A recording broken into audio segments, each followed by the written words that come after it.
গোর্খা আজি রাজপথত হিমন্ত তোমার লাজ নাই বিজেপি গো বেক বিজেপি সরকার হাই হাই অসম সরকার হাই হাই অসম সরকার হাই হাই লখিমপুর জেলার বসবাস করা গোর্খাসকলক মাটির অধিকার প্রদান করো লখিমপুর জেলার বসবাস করা গোর্খাসকলক মাটির অধিকার প্রদান করো আমার জয় অসম জয় অসম জয় অসম লখিমপুর জেলার বসবাস করা গোর্খাসকলক মাটির অধিকার প্রদান করো লখিমপুর জেলার বসবাস করা গোর্খাসকলক মাটির অধিকার প্রদান করো আমার দাবি ন্যায্য দাবি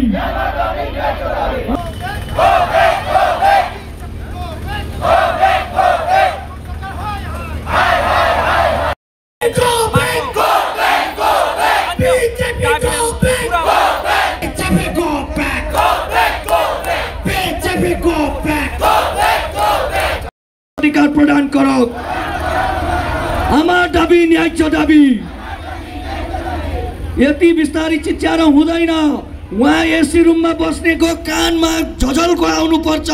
उसको उलाई घोष्नु पर्छ सारो भन्नुहोस् আমার दाबी न्याय्य दाबी আমার दाबी न्याय्य दाबी जय गोर्खा जय गोर्खा जय गोर्खा जय Gorkha We want justice. We want justice. We want justice. We want justice. We want justice. লখিমপুরত বসবাস কৰা গোৰ্খাসকলক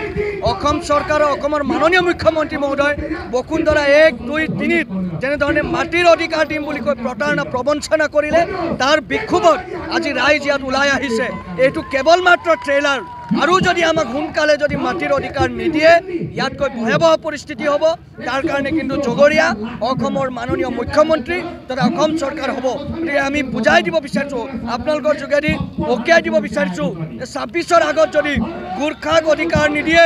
26ৰ আগত যদি গোৰ্খাসকলক যদি মাটিৰ অধিকাৰ নিদিয়ে লখিমপুৰৰ প্ৰতিগৰাকী গোৰ্খা অধ্যুষিত অঞ্চলত আমি বিজেপিক বৰ্জন কৰিম বিজেপিৰ প্ৰৱেশ নিষিদ্ধ কৰিম আৰু প্ৰতিগৰাকী গোৰ্খাৰ ঘৰে ঘৰে গোৰ্খা ছাত্ৰসন্থা যাব ৰাইজক বুজাব যে কেনেধৰণে লখিমপুৰত বসবাস কৰা গোৰ্খাক এই বিজেপি চৰকাৰে দলে প্ৰতাৰণা আৰু প্ৰবঞ্চনা কৰিছে ইয়াৰ উত্তৰ 26তো পাব আৰু আহিবলগীয়া দিনবোৰত প্ৰতিটো গাঁৱত চুকত আমি এই প্ৰতিবাদী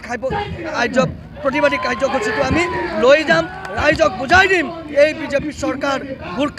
গোৰ্খাৰ মিত্ৰ নহয় এই গোৰ্খাসকলৰ পৰম শত্ৰু বুলি আমি গোৰ্খা ৰাইজক বুজাই দিম হয় আজি বসুন্ধৰা 1 আহি গ'ল 2 আহি গ'ল 3 আহি গ'ল কিন্তু অসমৰ মুখ্যমন্ত্ৰী ডক্টৰ হিমন্ত বিশ্ব শৰ্মাই এটা কথা কৈছিল গোৰ্খাসকলৰ সপোন আমাৰ সপোন কিন্তু আজি 1 গ'ল 2 গ'ল 3 গ'ল কিন্তু আমাৰ আজিলৈকে আমাৰ মাটি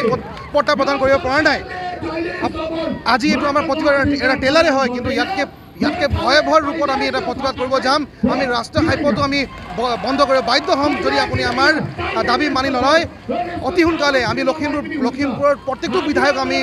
প্ৰতিনিধি কৰা বিধায়কক জনাব বিচাৰোঁ 26 আহি আছে 26ত কিন্তু আপোনাক আমি EVM যোগে আপোনাক প্ৰত্যুত্তৰ দিবৰ কাৰণে আমি সাজু আছোঁ যদি আমাৰ দাবী পূৰণ নহয় হয় আমি 15 তাৰিখে ইয়াতকে অতি ভয়ংকৰ ৰূপত আমি DC অফিচত প্ৰতিবাদ কৰিব বিচাৰিছোঁ আমি অলৰেডি আমাৰ 5,000 6,000 ৰাইজক আমি অনুৰোধ জনাইছোঁ যে আমি এবাৰ আমি DC অফিচ ঘেৰাও কৰিম আৰু যদি আমাৰ সেই সময়ত যদি